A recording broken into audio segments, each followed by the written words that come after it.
Good morning, everyone, and welcome to Mr. Arnold's Great Isolation Adventure, Chapter 9. Today's topic is about loss and grief. Don't be worried too much about the sad picture. There is hope in this Isolation Adventure episode. And today, I would like to start out today's Isolation Adventure by saying that I am not a doctor, nor have I ever played one on television. But regardless of that, today's topic is about loss and grief and coping with that and some strategies that go with that, and also going to refer some folks out there to the Canadian Mental Health Association website at the end. So here's what happened. Give you some context. Tuesday morning, I woke up and one of the first emails that I read was that my kids' camp had been canceled for the summer, the sleepover camp. So this is the week where my wife and I get a chance to send the kids off to camp, and they have a very rich social experience with their friends. They get to build some resiliency themselves from being away from home. And we get a week where we have some time, just the two of us. So I either made the mistake of watching the YouTube video about the camp, or was a good idea that I watched the YouTube video about the camp. It was very inspiring. They were talking about moving forward with their new plans and such, but I started crying about this. And I thought to myself, what is going on? What is this about the camp that is making me have such an emotional reaction? Then what happened is I started to get a little edgy throughout the day. And I thought, oh, what do I have to be angry about? But noticing that that's a reaction I have to situations in the past where things have gotten so far along and so absurd that I just react with frustration and with anger. So I noticed that my language towards my kids was getting a bit snippier, my patience for things was getting a lot shorter. And I also started to get sore neck muscles. I started to get a headache again, and noticed it was a stress reaction that I was having to this as well. I started to eat some junkier food because I just wanted something that would make me feel a little better at the time. And then my mind wandered back to what a lot of folks from my generation's mind wanders back to, and that is The Simpsons. And the scene from The Simpsons where Homer ate a piece of a poisonous blowfish, went to the doctor, and the doctor told him he was going to die. Homer then went through the 5 stages of grief very quickly. Every time Dr. Hibbert said something to him, he would experience that of the 5 stages of grief instantly as Dr. Hibbert did that.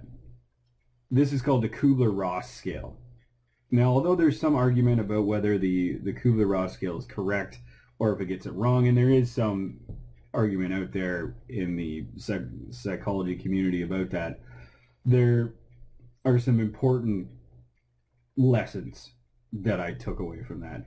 And then I thought, okay, I'm not necessarily grieving for anything, but what I am looking at as far as loss goes is the loss of relationships and the loss of personal relationships in this case, which I found out from the CMHA website is one of the top 5 or 6 points and ways that we can experience loss. I went through the steps of anger, of fear, and I also experienced the step of acceptance. So this is where I am now, is there's an acceptance of that, and then looking at how do we manage a situation where we experience loss or grief. And again, I'll post the strategies in the description at the end of the video for you, so you can see the CMHA, Kids Help Phone, and so on. So how do we manage loss? How do we manage our reactions to this? So first of all is knowing that the steps of allowing myself the time to be sad and to have some tears about that, but also realizing that some of the frustration and anger that I had towards that is completely normal as well, and a part of it.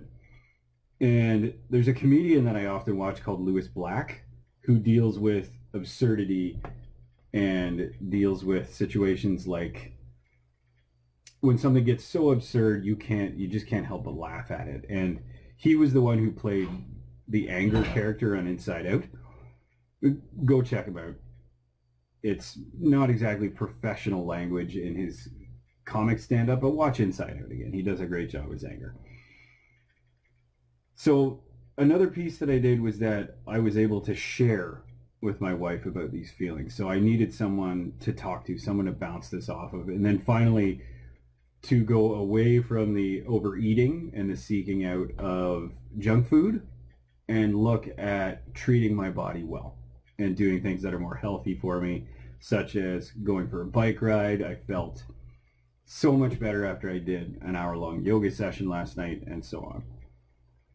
So, to recap, we talked about loss and grief. We talked about the stages of grief, and I also discussed some of the strategies that I use to help cope with that grief and to help move forward with that, which is again, I've mentioned it before, the new reality of what we're living in right now. If you have any questions or comments, I would love it if you could post in the comments section if you are experiencing any of this loss or grief as well. You do not have to use names. Please don't use any personal information in the comments section. Again, I am not a doctor, but if you are seeking any kind of help for grief that you're experiencing right now, get in touch with the folks that you know, get in touch with a counselor, and I will post again the Kids Help line at the bottom and the link for CMHA. Thanks so much.